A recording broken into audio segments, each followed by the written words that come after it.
ഗോപി പറഞ്ഞ കാര്യങ്ങൾ അതിന്റെ എല്ലാ അർത്ഥത്തിലും ഗൗരവത്തിലും ഞാൻ മനസ്സിലാക്കുന്നു. പക്ഷേ അതൊന്നും ഉദ്യോഗം രാജിവെക്കാനുള്ള ന്യായീകരണങ്ങളായി എനിക്ക് തോന്നുന്നില്ല. സാറിന്റെ സഹായം കൊണ്ട് മാത്രമാണ് എനിക്ക് ഉദ്യോഗം കിട്ടിയത്. അത് ഉപേക്ഷിക്കുന്നതിന് മുമ്പ് സാറിനെ വന്ന് കണ്ട് പറയേണ്ട ബാധ്യത എനിക്കുണ്ട്. അതിനുവേണ്ടി മാത്രമാണ് ഞാൻ വന്നത്. സാറിനെ തടയരുത്. ശരി, തടയുന്നില്ല. ഉദ്യോഗം രാജിവെച്ചിട്ട് ഗോപി എന്ത് നേടാൻ പോകുന്നു എന്നാണ് വിചാരം? സ്വന്തം ജ്യേഷ്ഠനെ അറസ്റ്റ് ചെയ്യാനുള്ള ചുമതലയിൽ നിന്നെങ്കിലും രക്ഷപ്പെടാമല്ലോ സാർ. രക്ഷപ്പെട്ടിട്ട്? അതേക്കുറിച്ച് ആലോചിച്ചില്ല. ആലോചിക്കണം. പറയൂ, ഉദ്യോഗം രാജിവെച്ചിട്ട് ഗോപി എന്ത് ചെയ്യാൻ പോകുന്നു? അതിപ്പോ ഞാൻ ചോദിക്കട്ടെ, ചേട്ടന്റെ കൊള്ളസംഘത്തിൽ ചേരാൻ പരിപാടിയുണ്ടോ? ഇല്ല. പിന്നെ ആത്മഹത്യ ചെയ്യുമോ? ഇല്ല. അതുമില്ല. പിന്നെ എന്താണ് ലക്ഷ്യമെന്ന് പറയൂ. ചേട്ടനെ തിരുത്തിയെടുത്താൽ കൊള്ളാമെന്ന് ആഗ്രഹമുണ്ടോ? ഉണ്ട് സാർ. അത് ചെയ്താൽ കൊള്ളാമെന്നുണ്ട്. അതിനൊരു മാർഗം പറഞ്ഞു തരൂ സാർ. ആ ലക്ഷ്യമുള്ള ആളാണോ ഈ വിഡ്ഢിത്തത്തിന് ഒരുങ്ങുന്നത്? നിന്റെ ചേട്ടൻ കുറ്റവാളിയാണ്. എങ്ങനെ പോയാലും നിയമം അവനെ കസ്റ്റഡിയിലെടുക്കും.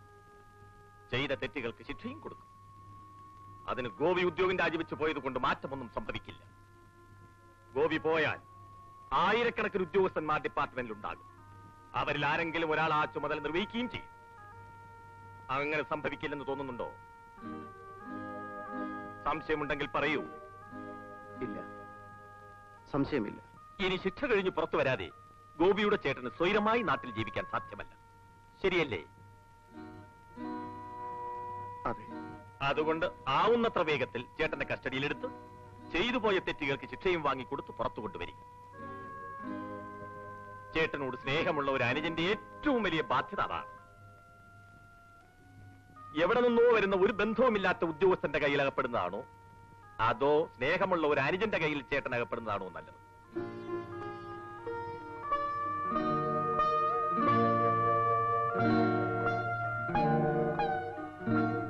എന്നോട് ക്ഷമിക്കൂ സാർ. ഞാൻ ഉദ്യോഗം രാജിവെക്കുന്നില്ല. Good, very good. എന്റെ ചേട്ടനെ ഞാൻ തന്നെ തിരുത്തിക്കൊണ്ടുവരും. എന്റെ എല്ലാ സഹായങ്ങളും നിർദ്ദേശങ്ങളും ഗോപിക്ക് എപ്പോഴും ഉണ്ടായിരിക്കും. Wish you all the best.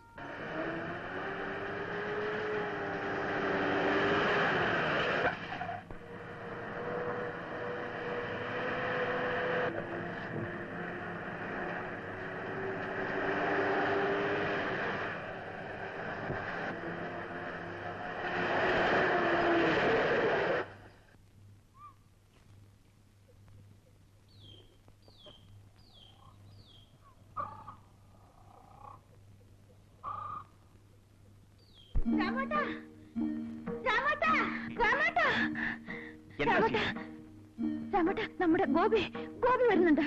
ഗോപിയോ? ഇങ്ങോട്ടോ? അതെ, ഇൻസ്പെക്ടർ വേഷത്തിൽ വരുന്നുണ്ട്. ഈ മലയുടെ അടിവാരത്തിലേക്ക് കടന്നിട്ടുണ്ട്.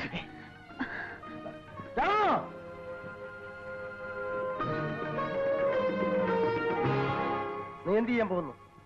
എന്ത് ചെയ്യാൻ പോകുന്നു? എനിക്ക് എന്റെ അനുജനെ കാണും. അവൻ എന്നെ കാണാൻ വന്നിരിക്കുകയാണ്. വരൂ സീതേ. രാമു, നീ അവനെ കാണരുത്. അവനിപ്പോ നിന്റെ അനിയൻ മാത്രമല്ല, ഒരു പോലീസ് ഉദ്യോഗസ്ഥൻ കൂടിയാണ്. നമ്മുടെ ശത്രുവാണ്. ശത്രു? എന്റെ അനുജൻ നമ്മുടെ ശത്രു? ഭ്രാന്ത് പറയാൻ. അവനിവിടെ വന്ന് അന്വേഷിച്ചപ്പോ സത്യമൊക്കെ അറിഞ്ഞു കാണും.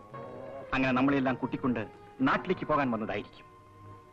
രാജശേഖരൻ മുതലാളിയും കുട്ടരെയും അവൻ അറസ്റ്റ് ചെയ്യും, ശിക്ഷിക്കും, ജയിലിലാക്കും. നോക്കിക്കോ. വരൂ സീതേ. രാമു, അങ്ങോട്ട് പോകരുത്, അപകടമാണ്. നിനക്ക് ഭ്രാന്താണ്. എന്റെ അനുജൻ എനിക്കറിയാം.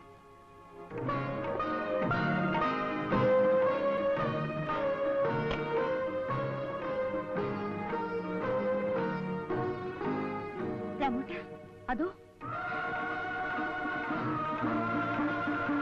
ഗോപി!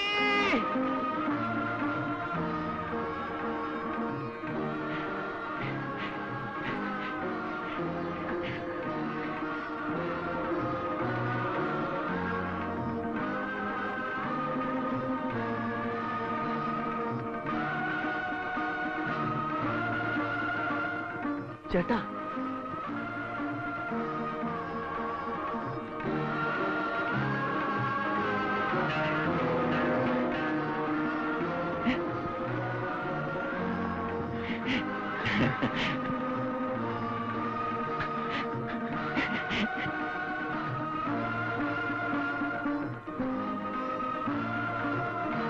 എന്റെ ചേട്ടനാണോ ഇത്? എന്ത് വേഷമാണ് ചേട്ടാ ഇത്? എന്തൊക്കെയാണ് സംഭവിച്ചത്? എല്ലാം ഞാൻ വിശദമായിട്ട് പറയാമെങ്കിൽ. ഏതായാലും എന്റെയും അച്ഛന്റെയും ആഗ്രഹം പോലെ തന്നെ നടന്നു. നീ ഒരു വലിയ ഉദ്യോഗസ്ഥനായി. ഈ വേഷത്തിൽ പെട്ടെന്ന് ചേട്ടന്റെ മുമ്പിൽ വന്നു നിന്ന് ചേട്ടൻ അത്ഭുതപ്പെടുത്തണമെന്നായിരുന്നു എന്റെ ആഗ്രഹം. പക്ഷേ അതെല്ലാം അങ്ങനെ സംഭവിച്ചു പോയടാ. ഈ കാട്ടിൽ ഞങ്ങൾ കുറെ പേരുണ്ട്. ഞങ്ങളെ കാട് കയറ്റിയ മുതലാളിമാർ ചെയ്ത ദ്രോഹങ്ങളൊക്കെ ഞാൻ പറഞ്ഞു തരാം. നീ അവരെല്ലാം അറസ്റ്റ് ചെയ്ത് ഉടനെ ജയിലിലാക്കണം. എന്താ പറ്റില്ലേ? അതിന് ഇതല്ല നടപടി ചേട്ടാ. പരാതിക്കാർ കേസ് കൊടുക്കണം, തെളിവും രേഖയും ഹാജരാക്കി വാദിച്ച് കേസ് ജയിക്കണം. അങ്ങനെ അവർ കുറ്റക്കാരാണെന്ന് തെളിഞ്ഞാൽ മാത്രമേ അത് നടക്കൂ. നല്ല കഥ. പണക്കാർക്കെതിരെ തെളിവും രേഖയും ഹാജരാക്കി വാദിച്ച് ജയിക്കാൻ ദൈവം വിചാരിച്ചാൽ പോലും സാധിക്കുമോടാ ഇനി? അവരെല്ലാം പണമിട്ട് മൂടിക്കളയില്ലേ? ഇപ്പൊ നീ വിചാരിച്ച വല്ല മാർഗവുമുണ്ടോ? എനിക്കതറിഞ്ഞാൽ മതി. എനിക്ക് ഈ നിലയിൽ അവരൊന്നും ചെയ്യാൻ സാധ്യമല്ല ചേട്ടാ. എന്ത്? നിനക്കൊന്നും ചെയ്യാൻ സാധ്യമല്ലേ? ചുരുക്കി പറഞ്ഞാൽ ഞങ്ങൾ ഇനി ഈ കാട്ടിൽ തന്നെ അല്ലേ? അല്ല, ചേട്ടനും കൂട്ടുകാരും പോലീസിന് കീഴടങ്ങണം. ഗോപി, എങ്ങനെ എങ്ങനെ എങ്ങനെ ഞാൻ പോലീസിന് കീഴടങ്ങണം? കൊള്ളാം. ഇതിനാണോ നീ കുപ്പായമിട്ട് ഇത്ര വേഗം എന്നെ കാണാൻ ഓടി വന്നത്? എന്റെ അനുജൻ എന്നെ അറസ്റ്റ് ചെയ്ത് കൊണ്ടുപോയി ജയിലിലടയ്ക്കണം അല്ലേ?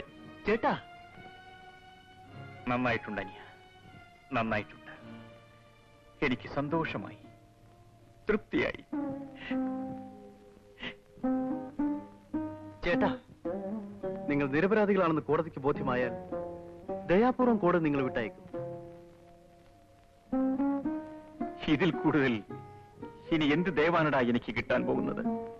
ഇത് തന്നെ പോരെ? ഇതൊക്കെയാണ് ചേട്ടനെ രക്ഷപ്പെടുത്താനുള്ള നിയമപരമായ മാർഗമെന്ന് പറയുകയായിരുന്നു. ശരി, നിന്റെ മുമ്പിൽ ഞാൻ കീഴടങ്ങാം. അതിന് എന്റെ അനുജന് വല്ല സമ്മാനവും കൂടി കിട്ടുന്നെങ്കിൽ അതുകൂടി ആയിക്കോട്ടെ. എന്താ? അയ്യോ, നിങ്ങൾ എന്താണ് ഈ പറയുന്നത്?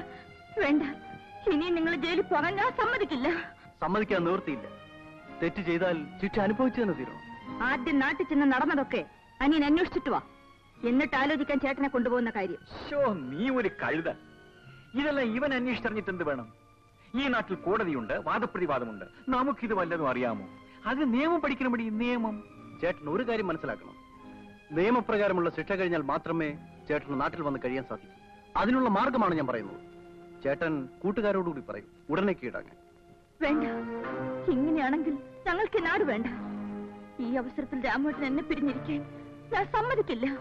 രാമേട്ടൻ എന്നോടൊന്നിച്ച് വേണം. അതെന്റെ ആവശ്യമല്ല, എന്റെ വയറ്റിൽ കിടക്കുന്ന കുഞ്ഞിന്റെ ആവശ്യമാണ്. അയ്യോ, അക്കാര്യം ഞാൻ ഓർത്തില്ല സീതേ. അപ്പോഴേ നിയമക്കാരാ, പിൻവലിച്ചിരിക്കുന്നു. തൽക്കാലം കീഴടങ്ങുന്നില്ല. കീഴടങ്ങാനും ജയിലിൽ പോകാനും എനിക്ക് സൗകര്യമില്ല. വരൂ സീതേ.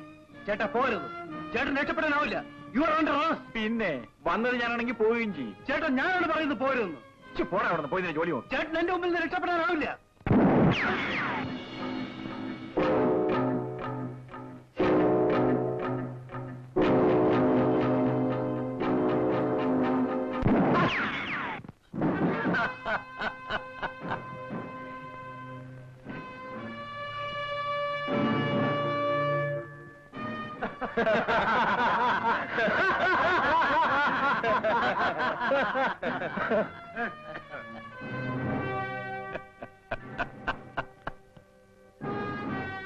ഇൻസ്പെക്ടർ സാർ, വന്ന വഴി അറിയാമല്ലോ. ജീവൻ വേണമെങ്കിൽ അതുപോലെ അങ്ങ് തിരിച്ചു പോകണ്ട നല്ലത്.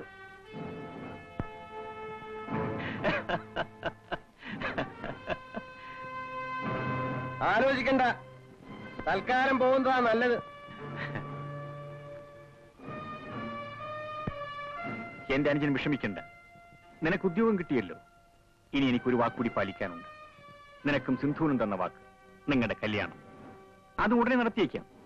അതുകൂടി കഴിഞ്ഞാൽ നിനക്ക് നിന്റെ വഴി, എനിക്ക് എന്റെ വഴി. ഇപ്പൊ പോ.